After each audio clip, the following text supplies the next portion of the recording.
అమెరికాతో trade deal కుదిరింది అని భారతదేశ నాయకులు చెప్తున్నారు. ఆఫ్ కోర్స్ మోడీ డీల్ అని అనకపోయినా పీయూష్ గోయల్ డీల్ అని చెప్పేశాడు. ట్రంప్ చెప్పాడు ఇంకా డీటెయిల్స్ తెలియదు, ఫైనల్ టెక్స్ట్ నెగోషియేషన్స్ ఉన్నాయన్నాడు, ఫుల్ టెక్స్ట్ లేదు, లెట్స్ సీ. కానీ ఈ ట్రేడ్ డీల్ కేవలం ఎకానమీ, ట్రేడ్, ఫైనాన్స్ సెక్టార్స్కి మాత్రమే పరిమితం కాదు. దీని స్ట్రాటజిక్ ఇంప్లికేషన్స్ చాలా సీరియస్గా ఉంటాయి. మొదటి స్ట్రాటజిక్ ఇంప్లికేషన్స్ ఏంటంటే రష్యాకు రిలేషన్స్. ఎందుకంటే ఈ డీల్కు క్లియర్గా ట్రంప్ చెప్తున్నది రష్యన్ ఆయిల్ కొనడం మానేస్తామని మోడీ నాకు హామీ ఇచ్చారని. దీన్ని మోడీ ఖండించలేదు, మంత్రులు ఖండించలేదు. రియాలిటీ కూడా డిసెంబర్ 2025లో రష్యా నుంచి ఆయిల్ ఇంపోర్ట్స్ లోయెస్ట్ లెవెల్కి పడిపోయాయి. ఆయిల్ ఇంపోర్ట్సే కాదు, డిఫెన్స్ ఇంపోర్ట్స్ కూడా రష్యా నుంచి తగ్గుతున్నాయి, అమెరికా నుంచి పెరుగుతున్నాయి. సో ఈ ట్రెండ్ కాస్త ఇండియా రష్యా స్ట్రాటజిక్ రిలేషన్స్ పైన నెగిటివ్ ఇంపాక్ట్ చూపెడుతుంది. ఎందుకంటే Russia is a time tested అనే దీని ఇంప్లికేషన్ మన దేశ రక్షణకు, భద్రతకు కూడా ఉంటుంది. ఉదాహరణకు S-400 missile defence shield Russia నుంచి కొంటామంటే America countering American adversaries through sanctions act, కార్సా చట్టం కింద మన పైన ఆంక్షలు కూడా విధించింది. తర్వాత వివరించారనుకోండి, ఇప్పుడు S-500 మిసైల్ డిఫెన్స్ సిస్టమ్ కొనాలని చూస్తున్నాం మనం. సో అందువల్ల రష్యా ఇండియా డిఫెన్స్ కోఆపరేషన్కు ఇండియా అమెరికా డిఫెన్స్ కోఆపరేషన్ చాలా తేడా ఉంది. రష్యా ఇండియా డిఫెన్స్ కోఆపరేషన్లో మన కో ప్రొడక్షన్ ఉంది, టెక్నాలజీ ట్రాన్స్ఫర్ ఉంది. ఇప్పుడు ఉదాహరణకు సుఖోయ్ యుద్ధ విమానాన్ని మీకు ఇండియాలో కూడా తయారు చేసిన తర్వాత టెక్నాలజీ ట్రాన్స్ఫర్ జరిగి, తర్వాత అలాగే మీకు బ్రహ్మోస్ మిసైల్స్ను ఇండియా రష్యా కలిపి తయారు చేసింది. ఇలాంటి అవకాశం అమెరికా ఎవరికి ఇవ్వదు.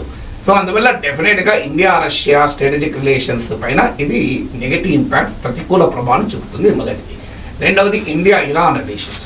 ఇండియా ఇరాన్ రిలేషన్స్ కూడా చాలా కీలకం. ఎందుకంటే ఇస్లామిక్ ప్రపంచంలో ఇరాన్ ఒక ముఖ్యమైన కంట్రీ. సో ఇరాన్తో మీకు లింక్ అయి ఉన్నటువంటి ఫారిన్ పాలసీ ఇంట్రెస్ట్ మనకున్నాయి. మీకు క్లాసిక్ కేసు చబహార్ పోర్ట్ మనకి ఎంత ముఖ్యమో అంటే నేను చాలాసార్లు వివరించాను. ఇండియాకు పాకిస్తాన్ బైపాస్ చేస్తూ ఇండియన్ వెస్ట్ కోస్ట్ నుంచి ఇరాన్, ఆఫ్ఘనిస్తాన్లకు లింక్ చేసేది ఈ చబహార్ పోర్ట్. అక్కడ నుంచి సెంట్రల్ ఏషియా నుంచి, రష్యా నుంచి యూరోప్కు లింక్ చేస్తుంది. దీన్నే నార్త్ సౌత్ కారిడార్ అంటారు. అంటే చైనా నిర్మిస్తున్న బెల్ట్ అండ్ రోడ్ ఇనిషియేటివ్కు ఇది పోటీ. అందులో చైనా పాకిస్తాన్లో నిర్మిస్తున్న బాదర్ పోర్టుకు 170 కిలోమీటర్లు ఉంటుంది. దిస్ ఈజ్ మనకు కీలకమైన, మీకు స్టేట్ ఆఫ్ హార్మూజ్కు ఓపెనింగ్లో ఉంటుంది. సో మీకు ఎంటైర్ గ్లోబల్ షిప్పింగ్ రూట్స్కు దగ్గరలో ఉంటుంది. అందువల్ల ఇది చాలా కీలకమైంది. మనము గత అనేక సంవత్సరాలుగా దీని మీద ఉన్నాం. లాస్ట్ 2 ఇయర్స్లో కూడా బడ్జెట్లో 400 crores కేటాయించారు ఈ చబహార్ పోర్ట్ కొరకు. మీకు లాస్ట్ ఇయర్ రివైజ్ ఎస్టిమేట్స్ ప్రకారం కూడా 400 crores కేటాయించారు. ఇప్పుడు ఈ బడ్జెట్లో అసలు చబహార్ పోర్ట్ ప్రస్తావన కూడా లేదు, 0 కేటాయింపులు. అంటే క్లియర్గా ట్రంప్ ఒత్తిడి మనకు కనబడుతుంది ఇరాన్తో. సో అందువల్ల ట్రంప్తో ట్రేడ్ డీల్ కుదుర్చుకోవడం కొరకే ఈ బడ్జెట్లో చబహార్ పోర్ట్ కేటాయింపులు చేయలేదు. సో ఇది ఇమీడియట్గా చైనా ఆ ప్లేస్లో చేరిపోతుంది. ఇండియా ఇరాన్ రిలేషన్ దెబ్బతింటుంది. ఇదివరకే మనం అమెరికా ఒత్తిడి మేరకు ఇరాన్ నుంచి ఆయిల్ ఇంపోర్ట్స్ పూర్తిగా తగ్గించుకున్నా. ఒకప్పుడు 10% ఉండే మన ఆయిల్ ఇంపోర్ట్స్లో, ఇప్పుడు 0కి అయిపోయింది. ఇప్పుడు ఇంత చబహార్ పోర్ట్ కూడా లింక్ వదిలేస్తే మనకు నష్టం, చైనాకు లాభం. సో ఇది రెండవది. రష్యన్ ఆయిల్ కూడా మనం కొనడం మానేస్తే చైనాకు లాభం, ఎందుకంటే మిగతా ఆయిల్ అంతా చైనాకు ఉంటుంది. ఇప్పుడు Iran oil, Venezuela oil India కొనడం మానేస్తే చైనాకు ఉండదు కదా. సో అందువల్ల ఒక రకంగా ఈ 2 పరిణామాలు కూడా, అంటే రష్యన్ ఆయిల్ కొనడం మానేసినా, ఇరాన్ చబహార్ పోర్ట్లో మనం ఇన్వెస్ట్ చేయడం మానేసినా కూడా అది 2 కూడా చైనాకు లాభంగా మారిపోతుంది. అందువల్ల మూడవది, భారత్ అమెరికా ట్రేడ్ డీల్ కొరకు మోడీ ప్రభుత్వం చేసిన కాంప్రమైజ్ వల్ల చైనాకు అడ్వాంటేజ్గా మారిపోతుంది. అందువల్ల ఇది 3rd factor. 4th factor Venezuela నుంచి ఆయిల్ కొంటాము అని మాటిచ్చారని చెప్తున్నారు. అదే జరిగితే మన రిఫైనరీస్లో మార్పులు చేయడమే కాదు, ఇండియా స్టేచర్ గ్లోబల్ లెవెల్లో పడిపోతుంది. ఎందుకంటే వెనిజులా అమెరికా ఆయిల్ కాదు, అది మరో దేశ ఆయిల్. ఒక రకంగా నయా వలసవాదం అది. అంటే తన ఒక మరో దేశ చమురు సంపదను అమెరికా కొల్లగొడుతుంటే దాన్ని మనం తీసుకుంటున్నామంటే అది ఎంత అన్యాయమో ఆలోచించండి. అమెరికా ఇచ్చిన ఆంక్షల కోసమో రష్యా నుంచి చమురు కొనడం మానేస్తాం, అమెరికా చేపట్టిన ఆంక్షల వల్ల ఇరాన్ ఆయిల్ కొనడం మానేసాం, అమెరికా ఆంక్షల వల్ల వెనిజులా ఆయిల్ కొనడం మానేసాం. ఇప్పుడు అమెరికాకు సంబంధం లేని వెనిజులా ఆయిల్ని మన అమెరికా అమ్మితే మనం కొంటామంట. ఎంత అన్యాయం ఇది. అంటే పక్కింటి షాప్లోకి వెళ్ళి దొంగతనంగా తీసుకొచ్చినటువంటి వస్తువుల్ని మనకు అమ్మితే మనం కొంటామా? మీరు ఆలోచించండి. మీరు షాప్కి వెళ్తారు, మా షాప్లో లేవండి, పక్కింటి షాప్లో నేను పట్టుకొస్తాను అని బెదిరించి అన్నీ నీకు ఎందుకు అంటే మీరు ఒక 5 నిమిషాలు వెయిట్ చేస్తారు, అంటే అన్నీ మనం బెదిరించి నేను తీసుకొస్తాను అన్నాడు అనుకోండి, మీరు ఓకే అంటారా? కామన్ సెన్స్ చెప్తున్నా. ఎవడో మనం మానవత్వం ఉన్నవాడు, ఎథికల్గా ఉండే ఎవరు కూడా అన్నారు. అదేంటయ్యా ఆ పక్క షాప్లో దొంగతనం చేసి పట్టుకొస్తావా, పక్క షాప్లో కొట్టి తీసుకొస్తావా, ఇదేం పంచాయతీ తప్పయా, నాకు అవసరమే లేదని వెళ్ళేస్తావు. కానీ ఇలా మోడీ ప్రభుత్వం వెనిజులా ఆయిల్ కొనడానికి ముందుకు వస్తుంది ట్రంప్ చెప్తున్నాడు.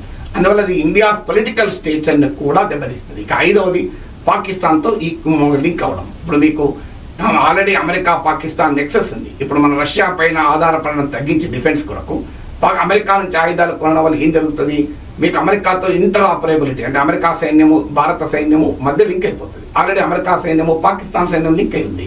అంటే మన శత్రు సైన్యంతో లింక్ అయి ఉన్న దేశంతో మనం డిఫెన్స్ కోఆపరేషన్ పెట్టుకుంటే ఏం జరుగుతుంది. ఇప్పుడు అమెరికా ఇచ్చేటువంటి F-16 యుద్ధ విమానాలతో పాకిస్తాన్ మనపై పోరాటం చేస్తే, అమెరికా ఇచ్చే F-35 యుద్ధ విమానాలతో మన పాకిస్తాన్పై పోరాడాలి. ఇది మన దేశ భద్రతకు కాంప్రమైజ్ కాదా? అమెరికా పాకిస్తాన్ నెక్సెస్ మీరు మామూలు నెక్సెస్ కాదు. పోనీ పాకిస్తాన్ లాగా మన అమెరికాతో సంబంధాలు పెట్టుకోగలమా? పాకిస్తాన్ తమ దేశ పోర్టును బలూచిస్తాన్లో ఒక పోర్టును అమెరికాకు అప్పచెప్పింది. అలాగే మీకు బలూచిస్తాన్లో మినరల్ మొత్తం ఖనిజ సంపదను అమెరికాకు అప్పచెప్పింది. యునైటెడ్ స్టేట్స్ స్ట్రాటజిక్ మెటల్స్ అనే కంపెనీ ఈ mineral exploration, gold, petroleum, oil, gas ఇవన్నీ కూడా ఎక్స్ప్లోర్ చేస్తానికి బలూచిస్తాన్ ప్రజలు తిరగబడుతున్నా కూడా వాళ్ళకి పాకిస్తాన్ అప్పచెప్పింది. మొత్తం రేర్ మెటల్స్ అప్పచెప్తామంటుంది. క్రిప్టో డీల్ ట్రంప్ కంపెనీతో కుదుర్చుకున్నారు. ఆ అమెరికాతో కుదుర్చుకుని క్రిప్టో డీల్లో ట్రంప్ కంపెనీదే 60% వాటా. సో ఇంత రాజీ పడగలమా మనము? ఇప్పుడు మనం భారత మోడీ ప్రభుత్వానికి కూడా కొన్ని లిమిట్స్ ఉంటాయి. పాకిస్తాన్ అంటున్నామో డిక్టేటర్షిప్, అది మిలిటరీ రూల్ ఉన్న దేశం, అది ఒక పరోక్షంగా ఆ దేశం ఎంతైనా దిగజారగలుగుతుంది, లొంగిపోతుంది. ఇండియా లొంగిపోదు కదా.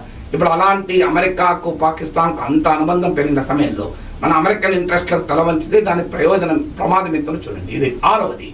అమెరికాను మిత్ర దేశాలే ప్రశ్నిస్తున్నాయి. కెనడా ప్రశ్నిస్తోంది, యూరోపియన్ దేశాలు ప్రశ్నిస్తున్నాయి, సౌత్ ఆఫ్రికా ప్రశ్నిస్తోంది, సౌత్ కొరియా ప్రశ్నిస్తోంది. ఇలాంటి టైంలో ఇండియా ప్రశ్నించకుండా అమెరికన్ డిక్టేట్స్ని ఒప్పుకుంటూ అమెరికా ప్రెసిడెంట్ ట్రంప్ శాంతిదూత అని మోడీ కీర్తిస్తూ గ్లోబల్ పీస్, స్టెబిలిటీ, ప్రాస్పరిటీకి ట్రంప్ పనిచేస్తున్నాడు కితాబులు ఇస్తుంటే ఇండియన్ స్టేచర్ ఏంటి? బ్రిక్స్లో మన గౌరవం పోదా?